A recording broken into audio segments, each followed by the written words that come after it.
So, hey everyone, I'm Erin Mitchell from Blackbridge, Harley-Davidson, and today joining me is Carol Ann Whalen from Second Gear Motorcycle Culture. We're going to be talking about her journey in riding and what we can do to encourage new riders, female riders, to enjoy the sport of motorcycling. So, basically, my interest in motorcycles started really early because my 10-year-old boyfriend had a mini bike that was pretty cool. And I really, really loved the mini bike.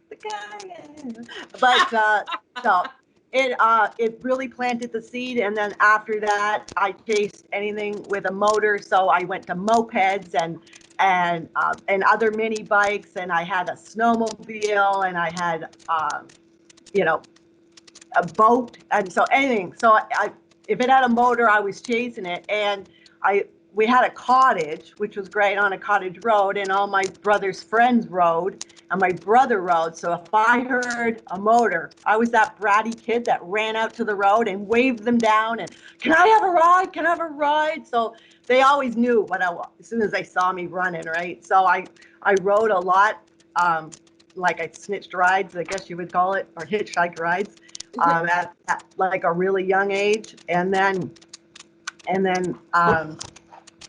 so that was pretty good. And then I bought my first street bike when I was 16, and I had a part-time job at a gas station, and I bought the bike, and my mother begged me not to buy it, like every mother, and I learned kind of the hard way, and I got the gravel marks to prove it, but it was on like the back roads, the cottage roads, right? And I kind of taught myself, and then I went from the gravel roads to riding every single day from Scarborough to downtown Toronto because I had an office job. So I went from back roads to downtown, and I did that for years and survived it. But I bought my bike off a cop, and as a female, 16-year-old female, this cop is like, who's the bike for? And he goes, well, who's going to look after it? And I'm like, I don't know. And he said, oh, I'm going to introduce you to the mechanic that looks after the OPG bikes. So, and this old guy ran a shop out of his garage, him and his wife, and they would call me up, Carol Ann, your bike needs an oil change, you should bring it in. I'm like, okay, and off I go with my little 360, and he was great, and I paid him with steak and wine. He didn't even take money, right? It was awesome. So he looked after my bike, and then we kind of evolved. I was about 18, and I was in a motorcycle shop, and they had these defensive driving courses. And so I thought that would be cool because I'm like, even at that age, I'm thinking I've survived this long. So I took a defensive driving course, and those are the courses that everybody takes now to learn how to ride. And I'd been on the bike for so many years by then, but to learn those skills and to figure out how to get, to do it safely, emergency stopping and all that. Like I only did emergency stopping in an emergency. So to be trained those skills, that was probably one of the smarter things I did at such a young age. And then, so that kind of evolved. Like, it was just like inherent to you that you were always going to ride, like from that first moment to now? Was it just a natural progression? Yeah, it was always, everybody has those passions. I could talk motorcycles 12 hours a day. And even at people, I'm like, just shut me up when you're bored or you've stopped listening. And I knew it was one of those things. So that's how I evolved even into the store, because I've had, many careers and lives. And then I had an opportunity to do my next step. And I said, well, what else do I like to do? And I like to do motorcycles. So, and I like where the technology has come around motorcycles, including especially in gear with armor and females and all that stuff. That was very exciting for me. So if I could, get engaged with that, and that's kind of how it triggered into the Second Gear. Awesome. But when you tell us a little. Go ahead, Erin. I was going to say, so tell us a little bit about Second Gear motoculture. Well, Second Gear Motor Culture is a consignment store for to change over your gear. So you can buy new to you stuff, or you can come in and gear up. And that's one of the coolest things that I get to do is I get a lot of new riders in, don't know what they're looking at, don't know how to fit a helmet, don't know how to what gear is available to them.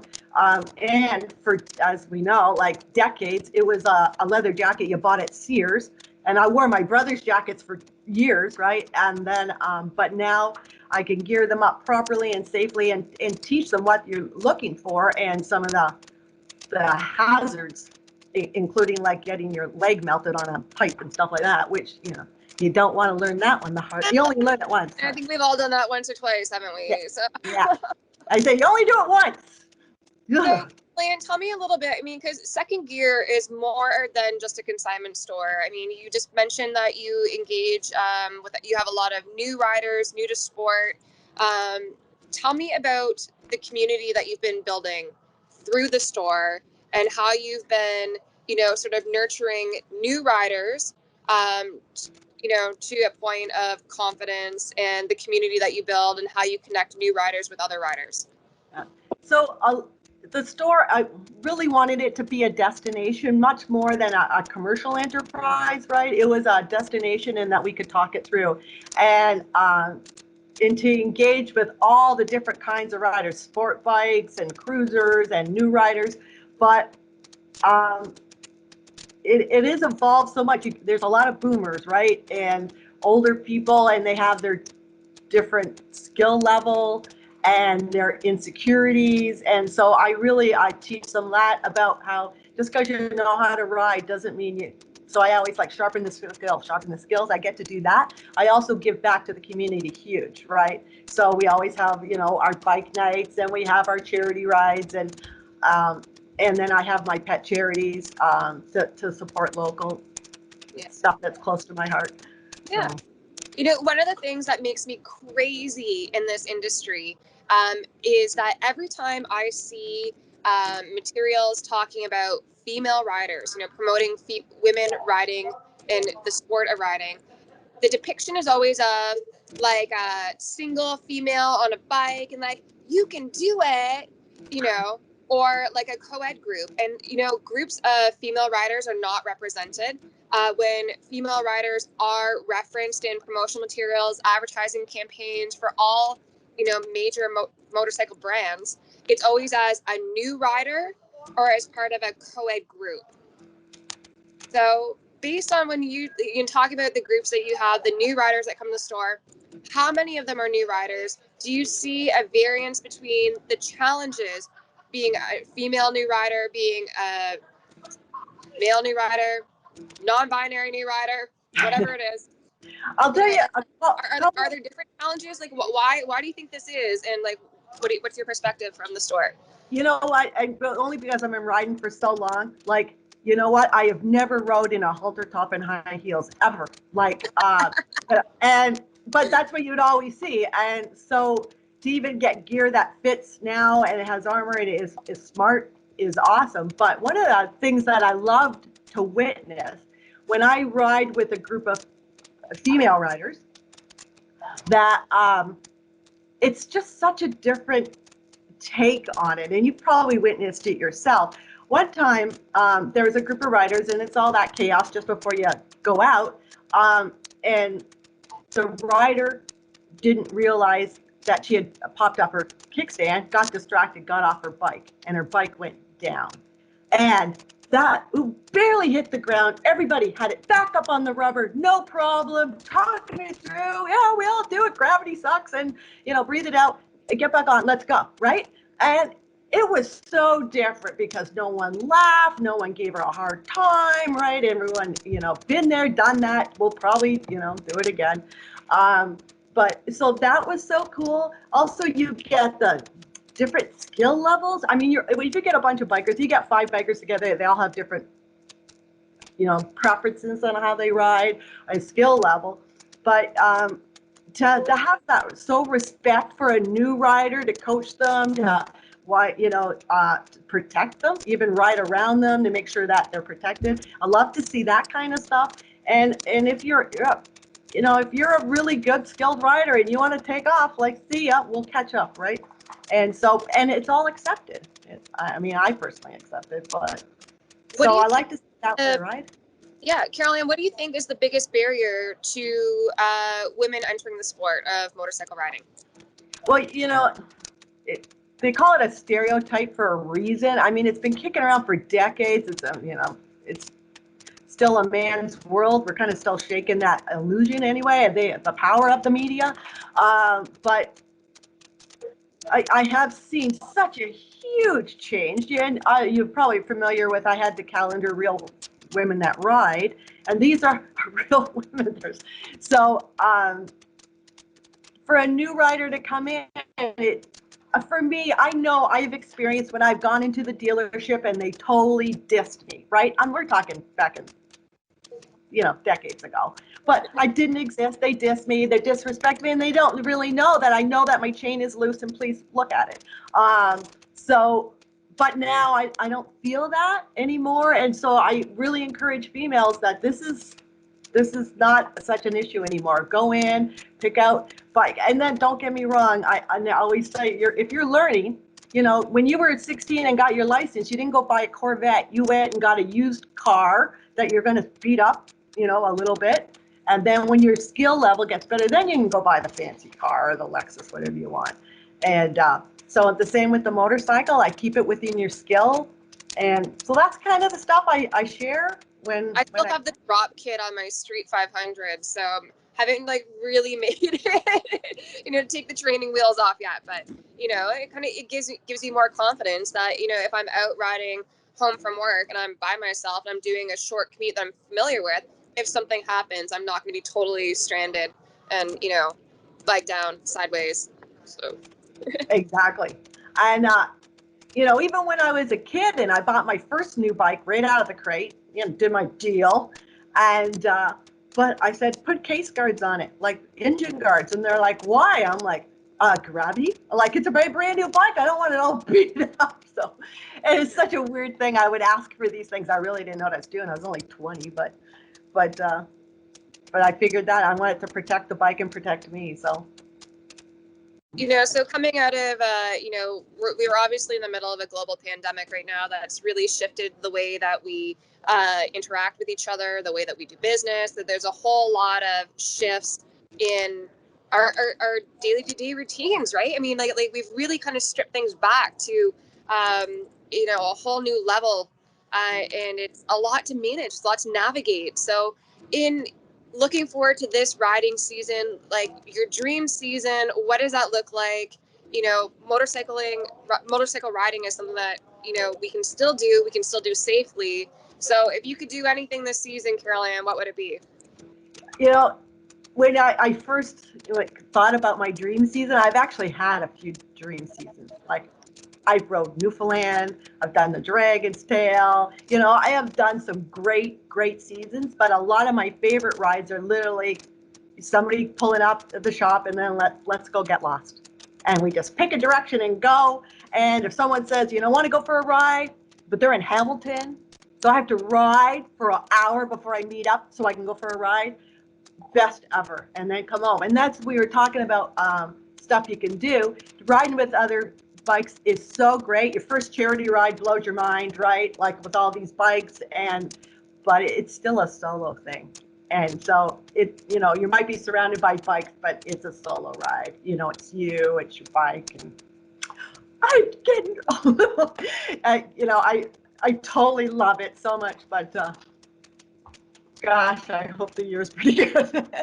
I didn't get to ride too much last year, as much as I normally do. The store kind of takes, obligations, but when I do get out, it just means so much more. And I'm really, really lucky. We talked about clubs and stuff. Is a kind of, because I started riding so young, that I influenced so many people. So we have this kind of tradition where we don't sell our bikes, we just give them away. So, and it's been always like the mini bikes are still in the family. I gave my, bike to my brother, and my older brother rides, his wife rides, my husband rides, my kid rides. So I even have my own club, right? And they're like the Whalen Bike Gang. But to get that opportunity to run with the Wynn sisters and some of my other female riding groups, that's been a totally cool experience. And I hope to be able to do a lot more than that. I've met such great people through those clubs. Off season too, we would used to be able to get together. So, with the COVID thing, yeah, we'll see what happens, but I'm really optimistic. We won't be able to do, I'm really sad, I don't think we'll be able to do bike nights again this year, but the charity rides, they kind of figure it out sometimes, and so that's still kind of cool, and so we'll see. What do you think has been like the biggest shift, positive, negative, in riding for women in the last decade?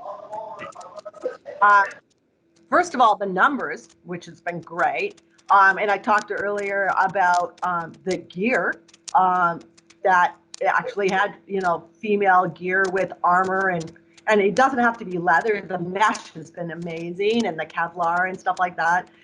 So those are all made it, much more female friendly. But the technology and the motorcycles too, right? The weight and the stance and the height, all those things really, really make it more friendly for a female to get on the bigger bikes, or even a bike.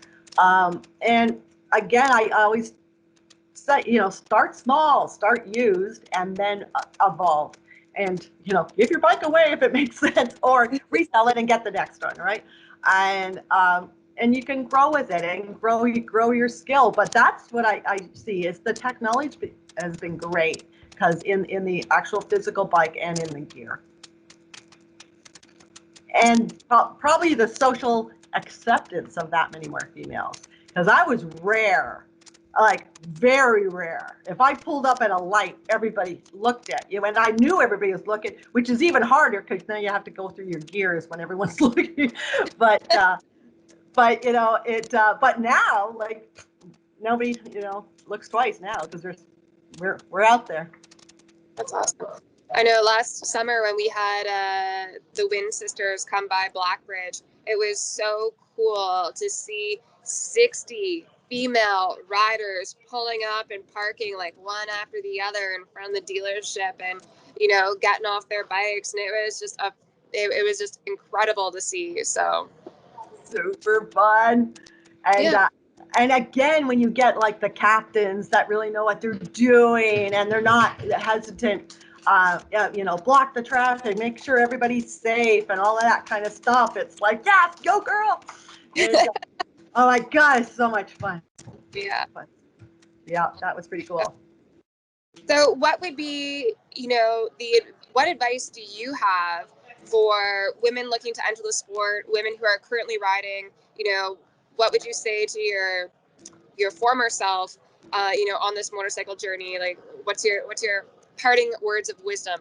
I would say,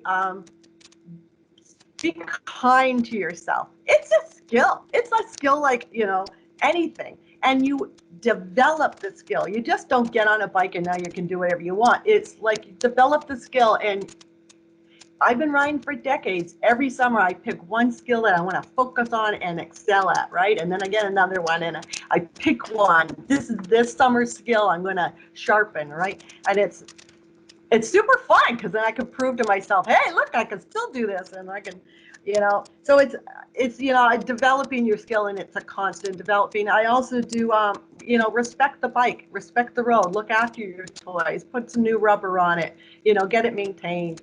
It's important. It's so much is between you and that road. Like, let's make sure she's cool. And then I was like, enjoy what a great rider that you've become, because it is a skill. You've sharpened it. You're out there, and you're in the wind, and just enjoy it. It's like, it's the best therapy ever. It's been such a privilege to see these groups come through the dealership that it's very, very humbling. to be a place where people gather, right? And I think that's something that we both have in common between Second Gear and Blackbridge Harley-Davidson, is that we get to be like the meeting point for your next adventure, which I think is a pretty cool spot to be. One of the things that we've been so proud of, and Michelle and Andy have been, just rock stars in building, is this culture of community and ridership within, the KW area. And we're really hoping to continue to expand that. You've been such a tremendous partner in this, Carol Ann, from the all-female, all-women's ride, all the charity events that you do. We're really looking forward to International Female Ride Day. Is that what we're calling it? All the acronyms, right? We've got the International Women's Day coming up this month. It's so, it's such a privilege to be able to put the spotlight on female ridership and to watch the sport continue to evolve. And, it's been such a passion for so many people. So, I really thank you so much for your time today, sharing your wisdom with us. We really appreciate it. You can connect with Carol Ann on her website, which is secondgear.biz. And second is the number 2, ndgear.biz. You can also find her on Facebook and Instagram. So please check her out, give her some likes. And we can't wait to see you at the store and get our kickstands up this summer as soon as the snow melts. So, Girls. how was that? Awesome, perfect.